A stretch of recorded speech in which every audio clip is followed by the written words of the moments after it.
നമസ്കാരം. രേണുസുതി രേണുസുതി സുതിച്ചേട്ടാ സുതിച്ചേട്ടാ, ഇത് കേട്ട് കേട്ട് മടുത്തവരായിരിക്കും കേരളത്തിലെ മിക്ക ആൾക്കാരും.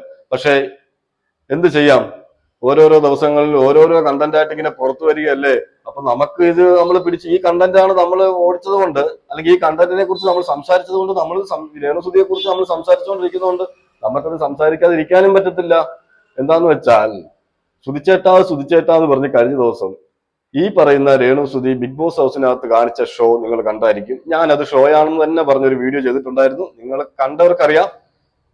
ഞാനത് പറഞ്ഞിരുന്നു, പക്കാ നാടകമാണ്, ഇത് കള്ളത്തരമാണ്, ഇത് തിങ്കളാഴ്ച മാത്രം വരുന്ന ഒരു അസുഖമാണ് എന്നുള്ളത് ഞാൻ പ്രത്യേകം എടുത്ത് നിങ്ങളോടൊക്കെ പറഞ്ഞിരുന്നു. എന്തായാലും നമ്മളുടെ കൊണ്ട് വന്നതല്ല. ഓക്കെ, ഇതൊരു യൂട്യൂബ് ചാനൽ വന്നതാണ്. ഷെഫീന ബീബി എന്ന് പറഞ്ഞൊരു യൂട്യൂബ് ചാനൽ വന്ന വോയിസ് ആണ്. ഇത് 1 മാസം മുന്നേ ഉള്ള വോയിസ് ആണ്. ഈ വോയിസ് അവർ പുറത്തു വിടാതിരിക്കുമായിരുന്നു. പക്ഷേ രേണുസുതിയുടെ ഈ നല്ല മുഖം, ഈ നന്മ മുഖം വെളിയിലേക്ക് കൊണ്ടുവരാൻ, നന്മകളി, അത് ആർക്കാണെങ്കിലും കാണുമ്പോഴേ മനസ്സിലാവും മൊത്തവും കള്ളത്തരമാണ്.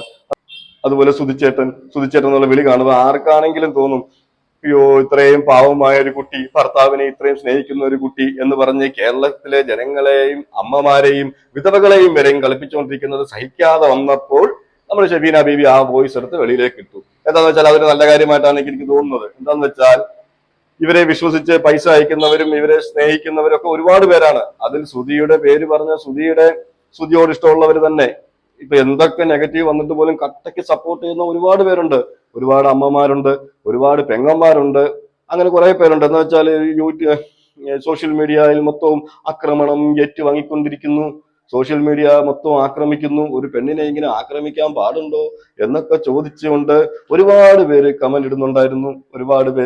ഒരുപാട് യൂട്യൂബേഴ്സിനെ എന്തൊക്കെ പറയുന്നുണ്ടായിരുന്നു. ഈ ആരാധകർ എന്ന് പറയുന്നവർ, അല്ലെങ്കിൽ PR വർക്കേഴ്സ്, അല്ലെങ്കിൽ അവരെ ഇഷ്ടപ്പെടുന്നവർ. എനിക്ക് പറയാനുള്ളത്, നമ്മുടെ ഹനാൻ, നിങ്ങൾക്ക് എല്ലാവർക്കും അറിയാം, ബിഗ് ബോസിലൊക്കെ നേരത്തെ വന്നിട്ടുള്ള നമ്മുടെ ഹനാന് ഏറ്റവും അടുത്ത ഒരു കൂട്ടുകാരിയായിരുന്നു നമ്മളുടെ രേണുസുതിയുടെ ഏറ്റവും അടുത്ത കൂട്ടുകാരി എന്ന് തന്നെ പറയാം. അത് നിങ്ങൾക്ക് ഈ വോയിസ് കേൾക്കുമ്പോൾ മനസ്സിലാവും.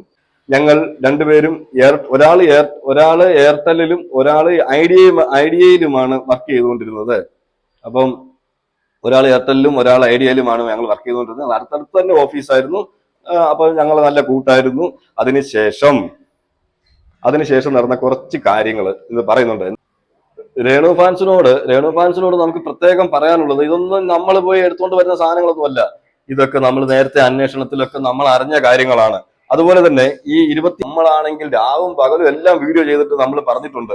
ഇതിനെക്കുറിച്ച് കൃത്യമായിട്ട് അന്വേഷിച്ചതിന് ശേഷം മാത്രമാണ് നമ്മൾ ഇത് പറഞ്ഞത്, നമുക്കറിയാവുന്നത് കൊണ്ട്. പക്ഷേ ഇത് മനസ്സിലാക്കാൻ പലരും തയ്യാറായില്ല. പലരും ഈ പറയുന്ന വീഡിയോ ചെയ്യുന്ന നമ്മളെ പോലെ ഉള്ളവരെ എല്ലാം വന്ന് പൊങ്കാലയിടുന്ന കുറെ ഫാൻസുകാര്, വിധവയല്ലേ, ജീവിച്ചു പോട്ടെ, ഒരു പാവമല്ലേ എന്നൊക്കെ പറഞ്ഞുകൊണ്ട് ഒരുപാട് പേര്, എന്ന് വെച്ചാൽ അവരുടെ ഇമോഷൻസിനെയാണ് ഈ പറയുന്ന രേണുസുതി മുതലാക്കിയത്. അങ്ങനെ മുതലാക്കി കുറെ കാശുണ്ടാക്കി, കുറെ പൈസ വരുന്നുണ്ടായിരുന്നു.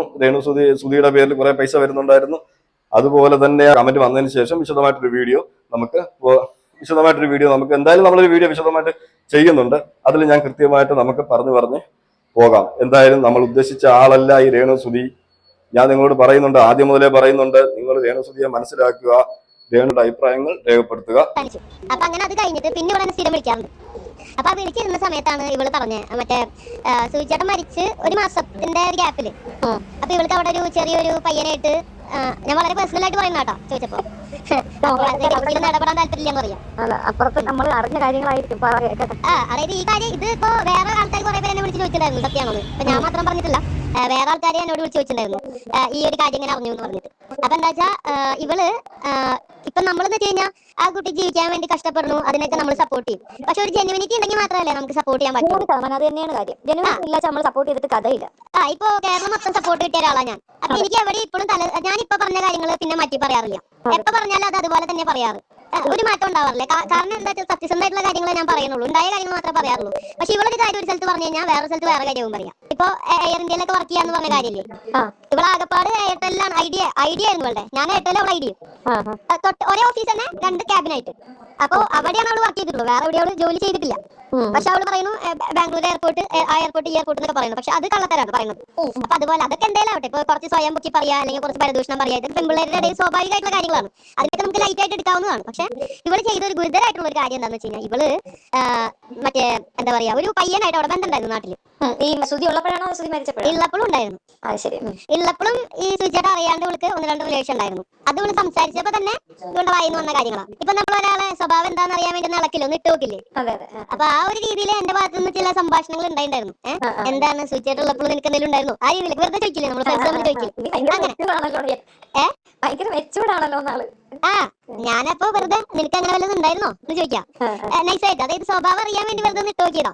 എന്നിട്ട് ഞാൻ പറഞ്ഞു, എന്താണെന്നറിയാ, ഇനിയിപ്പോ നിനക്ക് നിന്റെ കാര്യങ്ങളൊക്കെ എങ്ങനെ, ഇനിയിപ്പോ നീ വേറെ ബന്ധത്തിലേക്കെല്ലാം പോവില്ലേ, അങ്ങനെയൊക്കെ വെറുതെ ചോദിക്കില്ലേ, കൂട്ടുകാരൊന്നും ചോദിക്കില്ലേ, വളരെ ഫ്രാങ്ക് ആയിട്ട് നമ്മൾ ചോദിക്കില്ലേ, അതുപോലെ.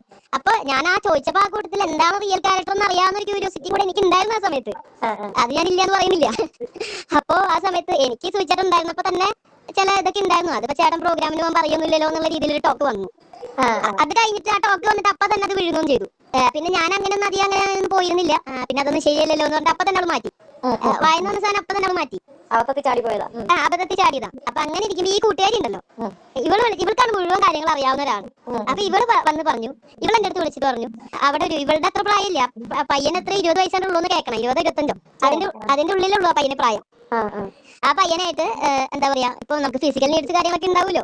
അപ്പൊ ആ ഒരു രീതിയിൽ ഇവള് എന്തായി, ഫിസിക്കലി റിലേഷനായി. അങ്ങനെ റിലേഷനായിട്ട് ഇവള് പ്രഗ്നന്റ് ആയി. ഇവള് പ്രഗ്നന്റ് ആയി. അപ്പൊ എന്താ വെച്ചാ, ഈ കാര്യം എനിക്കും ആ കൂട്ടുകാരിക്കും പിന്നെ ഇവളെ ആശുപത്രിയിൽ കൊണ്ടുപോകാൻ ഹെൽപ്പ് ചെയ്തൊരു ചേച്ചി കൂടി ഉണ്ടായിരുന്നു. ഈ 3 പേർക്ക് കാര്യം അറിയുള്ളായിരുന്നു. പക്ഷെ വേറെ ആരൊക്കെയോ എങ്ങനെയൊക്കെ അറിഞ്ഞിരിക്കുന്നു. ഏതൊക്കെയോ മീഡിയയിൽ വർക്ക് ചെയ്യുന്ന ചില ആൾക്കാരൊക്കെ എങ്ങനെയൊക്കെയോ ഈ കാര്യം ഹോസ്പിറ്റൽ വഴിയോ എങ്ങനെയാണെന്ന് എനിക്ക് അറിയില്ല കേട്ടോ. പക്ഷെ ആരൊക്കെ കാര്യം അറിഞ്ഞിട്ടുണ്ട്. മരിച്ച ശേഷമല്ലേ, സുധി മരിച്ച ശേഷമല്ലേ? മരിച്ച ശേഷം 1 മാസത്തിന് ശേഷമാണ് ഈ പറയണ ഈ ഒരു കേസ് ഉണ്ടായത്. അപ്പൊ സുചേട്ടന്റെ കുട്ടി അല്ലാത്ത കാരണം തന്നെ ഇവിടെ ആ സമയത്ത് പ്രഗ്നൻസി ആയിട്ട് നടന്നു കഴിഞ്ഞാൽ ഇവൾക്ക് അത് വലിയ ഇഷ്യൂസ് ആവും. അപ്പൊ ഇവൾ എന്ത് ചെയ്തു, ഇവള് കൊണ്ടുപോയിട്ട് ഈ ചേച്ചിനെയും വിളിച്ചു, ഞാൻ ഈ പറഞ്ഞ കൂട്ടുകാരിനെയും വിളിച്ച് അവള് പോയിട്ട് ചങ്ങനാശ്ശേരിയിലുള്ള NS എന്നൊരു ആശുപത്രിയില്ലേ, NSSO അങ്ങനെ എന്തൊരു ആശുപത്രി, അവിടെ പോയിട്ട് ഇവള് ഇതിന് ഗർഭം അലസിപ്പിക്കാനുള്ള മരുന്ന് മേടിച്ച് കഴിച്ചു. രേഷ്മ പി തങ്കച്ചൻ എന്നാണല്ലോ ഇവളുടെ കാർഡിലൊക്കെ ഉള്ളത്. അപ്പൊ ഇവിടെ എല്ലാ ഡോക്യുമെന്റ്സ് അങ്ങനെയാണല്ലോ. അപ്പൊ ഇവളത്ത് ചോദിച്ചു, ഇതിപ്പോ എല്ലാവരും അറിയത്തില്ലേ ഇങ്ങനെ കൊണ്ടുപോയി അലസിപ്പിച്ചാന്നുള്ള രീതിയിൽ ഇവര് ചോദിച്ചു. അപ്പൊ ഇവര് ചോദിച്ച സമയത്ത് പറഞ്ഞു, ഈ പറയുന്ന ആശുപത്രിയിൽ രേണുക എന്നല്ലല്ലോ അറിയപ്പെടുന്നത്, രേഷ്മ എന്നാണല്ലോ സർട്ടിഫിക്കറ്റ് ഉള്ളത്. അപ്പൊ സർട്ടിഫിക്കറ്റ് പ്രകാരം ഒരു പേപ്പർ എഴുതിയാൽ തന്നെ പെട്ടെന്ന് ഡോക്ടർ പേര് ചോദിച്ചാൽ തന്നെ രേഷ്മ എന്നല്ലേ അറിയുള്ളൂ. അങ്ങനെ ആളറിയാണ്ടിരിക്കാൻ വേണ്ടി ഷോളൊക്കെ ഇട്ട് പുതച്ചിട്ടാണ് ഇവിടെ പോയത് ആശുപത്രിയിൽ. അങ്ങനെ പോയി വേറൊരാൾക്ക്, അതായത് നമുക്ക് എന്താ വെച്ചാൽ, അതായത് ഇത് നമ്മൾ ജീവിതം എൻജോയ് ചെയ്യുന്നത് വേറൊരാൾ കുഞ്ഞുണ്ടാവുന്ന ഒരു തെറ്റാന്നല്ല ഞാൻ പറയുന്നത്. ഞാൻ പറയുന്നത് എന്താ വെച്ച് കഴിഞ്ഞാൽ, ഇപ്പൊ എന്റെ ഒരു പാർട്ട്ണർ മരിച്ച് സ്വാഭാവികമായിട്ട് എനിക്ക് മരിച്ച ഉടനെ 1 മാസം കഴിയുമ്പോഴേക്കും വേറൊരാളായിട്ട് ബന്ധപ്പെടാൻ എനിക്ക് സാധിക്കില്ല. ഒരല്പം സ്നേഹവും മനസാക്ഷിയും അല്ലെങ്കിൽ നമ്മളുടെ പാർട്ട്ണറിന്റെ അടുത്ത് എന്തെങ്കിലും ഒരു സ്നേഹം എന്ന് പറയുന്ന സ്നേഹാനുഗം ഈ പറയുന്നതൊക്കെ എപ്പോഴും ചോദിച്ചേട്ടെന്ന് പറയുന്നില്ലേ, അതിന്റെ ഒരു അംശം, ഇപ്പൊ ആത്മാർത്ഥതയുടെ ഒരു അംശം ഉണ്ടെങ്കിൽ നമ്മൾ ആദ്യത്തെ മാസത്തിൽ തന്നെ പോയിട്ട് വേറൊരാൾക്ക് പ്രഗ്നന്റ് ആവും, വേറൊരാളുടെ കുട്ടിക്ക് പ്രഗ്നന്റ് ആവും. അതായത് ഇപ്പൊ ഒരു 6 മാസം കഴിഞ്ഞ് വേറെ ബന്ധത്തിലേക്ക് ആയിക്കോട്ടെ, 1 കൊല്ലം കഴിഞ്ഞിട്ട് വേറൊരു ബന്ധത്തിലേക്ക് ആയിക്കോട്ടെ, നമുക്ക് ആക്സെപ്റ്റ് ചെയ്യാം. പക്ഷെ ഈ ഒരാൾ മരിച്ച് ആ കട്ടിലെടുക്കണ ആ ചെതയുടെ ചൂടെന്ന് അറിഞ്ഞേക്കാൻ മുന്നേ വേറൊരാൾക്ക് ഗർഭിണി ആയി കഴിഞ്ഞാൽ പിന്നെ എന്താ ആത്മാർത്ഥത അവൾക്ക് ഉണ്ടായിരുന്നത്?